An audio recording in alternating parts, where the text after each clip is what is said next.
ความรักโอ้พระองค์ทรงยอมเอาโลหิตไทยบาปกรรมที่พวกเราทำไว้ไม่เบาตายแทนเรายอมให้เขาทรมานโอ้โอ้โอ้โอ้โอ้พระเยซูถูกต่อติดด้วยตะปูที่พระหัตถ์กระบาทาโดนพวนทิ่มแทงจนสิ้นแรงมรณา3 วันผ่านมาพระบุตราทรงคืนพระชนออกปรากฏตัวตนให้กับทุกคนเห็นเป็นพยานแล้วเสด็จสู่สวรรค์ชั้นวิมานเมืองแมน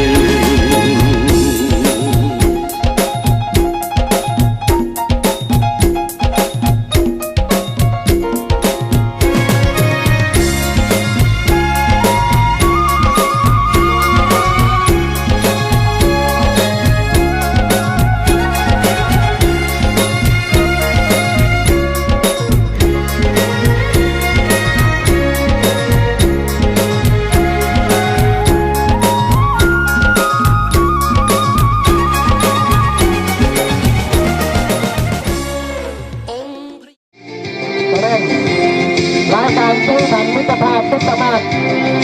เราโดยการรวมมือโดยสิ่งที่ยิ่งใหญ่แมนการที่ท่านทั้งหลายได้มามีส่วนห่วมและที่สำคัญในการเฉลิมฉลองคริสต์มาสนี้ศูนย์กลางของค่ำคริสต์มาสคือพระเยซูคริสต์ในพระคัมภีร์บอกว่ามนุษย์ทุกคนล้วนแล้วจะเป็นคนบาปปลายทางของคนบาปคือการลงไปใส่เวรกรรมบาปกรรมอยู่ในหน้าโลกบึงไฟตลอดไปเป็นนิจดังนั้นพระเจ้าจึงเสด็จลงมาหับสภาพเป็นมนุษย์เพื่อว่าผู้ใดก็ตามที่เชื่อในพระเยซูคริสต์ผู้นั้นสิได้รับการอภัยบาปกรรมสาระของคริสต์มาสคือการเฉลิมฉลองพระเยซูคริสต์เพราะพระเยซูคริสต์ได้เสด็จลงมาเมื่อ 2,016 ปีที่ผ่านมาแล้วเพื่อประโยชน์ของไผเพื่อประโยชน์ของคนที่เชื่อซึ่งผู้ที่เชื่อนี้ก็เป็นคนที่ยอมรับว่าเจ้าของเป็นคนบาปถ้าบ่ยอมรับว่าเจ้าของเป็นคนบาปผู้นั้นสิบ่สนใจที่สิเชื่อพระเยซูคริสต์องค์พระเยซูเป็นผู้ประเสริฐมาบังเกิดเป็นมนุษย์ธรรมดาเสด็จจากสวรรค์สละวิมานนั้นลงมาโดยพระบิดาใช้ให้มาตายแทนเราบนไม้กางเขนทุกคนเห็นประจักษ์เพราะความรักโอ้พระองค์ทรงยอมเอาโลหิตไทยบาปกรรมที่พวกเราทำไว้ไม่เบาตายแทนเรายอมให้เขาทรมานเจก่อนเขาบอกเจแล้วผมมาจะเพื่อสิไปหันไปยืนคนมาพอเรามันเมื่อเนี่ยแง่เห็นจนอยากอยู่วิมานเป็นเวลา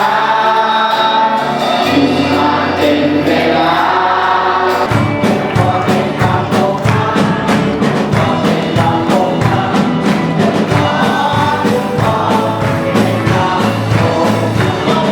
วันที่มากดีกว่าวันที่25 เดือน 12นี่เมนวันเนี่ยวันเกิดของคุณนั้นก็คือของพระเยซูคริสต์เป็นวันเกิดโอเคง่ายๆนะครับ25 เดือน 12เป็นวันเกิดของพระเยซูคริสต์อันนี้เป็นไงนะโอเคเป็นวันเกิดของพระเยซูคริสต์เป็นวันที่สำคัญมากตรงนี้พระเยซูคริสต์มาเกิดที่สุดตรงนี้อย่างที่บอกมาแต่ที่ว่าเป็นวันเกิดของพระเยซูคริสต์กันเนาะองค์พระเยซูเป็นผู้ประเสริฐมาบังเกิดเป็นมนุษย์ธรรมดาเสด็จจากสวรรค์สละวิมานนั้นลงมา